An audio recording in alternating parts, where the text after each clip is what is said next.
मीरपुर नाम के शहर में तेजस अपनी पत्नी नीरू के साथ रहता था। पति पत्नी दोनों ही नौकरी करते थे। एक दिन तेजस गांव अपनी माँ के पास फोन करता है।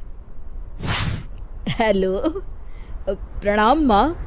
जीते रहो माँ, तुम दादी बनने वाली हो हैं? अरे वाह, ठीक है बेटा, मैं कल ही आती हूँ। जब माँ जी शहर पहुंची तो बेटे बहू ने बहुत अच्छे से स्वागत किया। लीजिए माँ जी, चाय। अरे गर्मा गर्म पकोड़े ले आओ माँ के लिए। नीरू रसोई में गई और 2 मिनट में ही पकोड़े ले आई। जी ये लीजिए। बहू, जादू से बनाए हैं क्या? अभी तो रसोई में गई थी। यम्मी। माँ जी, शीला रसोई में पकोड़े तल रही है, मैं बस लेकर आई। हे भगवान, मेरा धर्म भ्रष्ट कर दिया तूने। अब तो गंगा जल से शुद्धिकरण करना होगा। दूसरे दिन, माँ जी मैंने नाश्ता बना दिया है, ऑफिस जा रही हूँ। पर अभी तो घर का सारा काम पड़ा है। शीला आती ही होगी, झाड़ू पोछा बर्तन कपड़े वो सब कर लेगी। हमारे जमाने में घर का सारा काम हम ही करते थे। जी माँ जी, आप बहुत होशियार हैं, मैं घर ऑफिस दोनों नहीं संभाल पाती। तो जरूरत क्या है घर से बाहर जाकर चाकरी करने की? वैसे भी घर का काम खुद करने से घर में बरकत आती है, समझी? पर माँ जी। पर वर कुछ नहीं, इस महीने की पगार मिले फिर ऑफिस बंद। हाँ। रात को नीरू तेजस से कहती है, सुनिए जी, माँ जी बोल रही थी कि मैं नौकरी छोड़ दूं। वैसे ठीक ही तो है, अभी तुम्हें आराम की जरूरत है।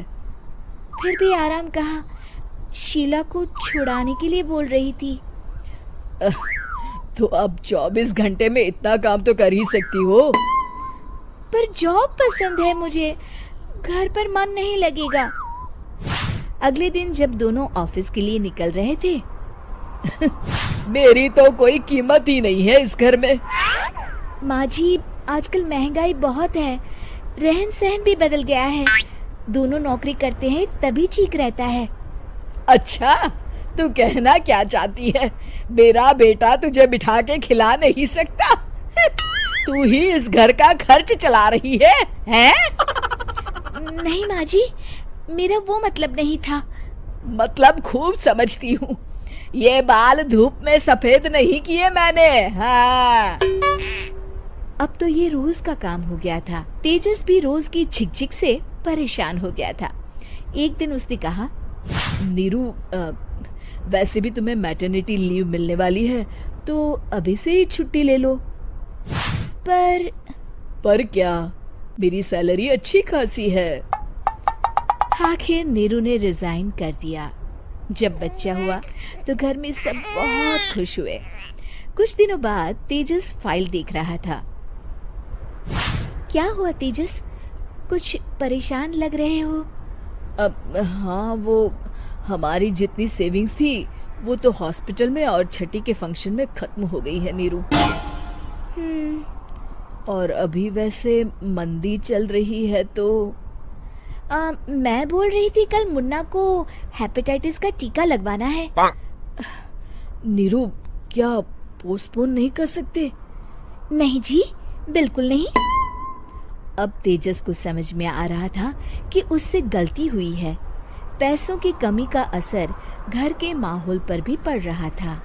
अगले दिन, बेटा मेरा चश्मा और ये दवाइयाँ ले आना, पर्चा देते हुए माँ जी ने कहा। जी।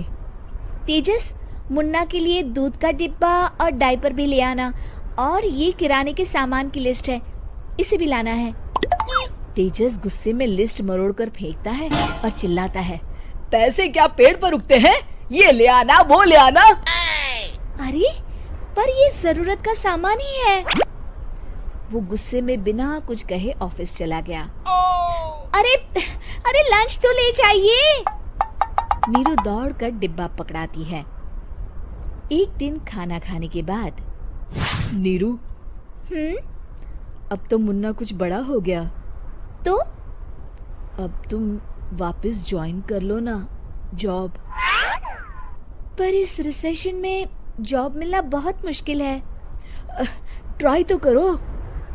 फिर मुन्ना, माँ जी है ना, और एक फुल टाइम मेड भी लगा लेंगे। पर माँ जी, उन्हें तो पसंद नहीं। तभी माँ जी वहाँ आ जाती है और प्यार से नीरू के सर पर हाथ फेरते हुए बोलती है, अब मेरी समझ में आ गया बहू, पहले के और अब के समय में अंतर है। तुम काम शुरू करो, मुन्ना की जिम्मेदारी मेरी। मेरी प्यारी माँ जी। ये कहकर नीरू उनके गले लग गई। शिक्षा, परिवर्तन संसार का नियम है, हमें भी समय के साथ चलना चाहिए। उम्मीद है कि आपको हमारी ये कहानी पसंद आई होगी। कृपया हमारे चैनल को सब्सक्राइब करें और सभी अपडेट्स के लिए बेल आइकन जरूर क्लिक करें। और हाँ, वीडियो लाइक और शेयर करना मत भूलिएगा। Bye bye.